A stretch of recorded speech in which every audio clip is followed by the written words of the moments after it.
जमलेल्या माझ्या सर्व तमाम हिंदू बांधवांनो, भगिनींनो आणि मातांनो,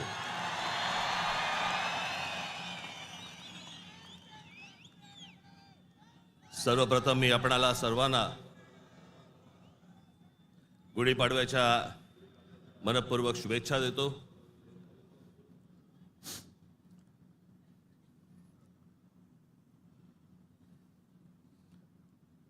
हा म्हणे हरलेला पक्ष,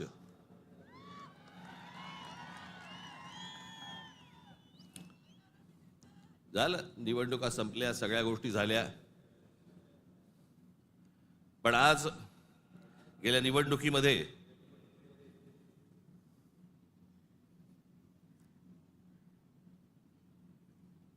ज्यांनी मतदान करून ज्यांची मतं दिसली त्या सर्व मतदारांचे मी मनपूर्वक आभार मानतो। आणि ज्या मतदारांनी महाराष्ट्र नवनिर्माण सेनेला मतदान करून देखील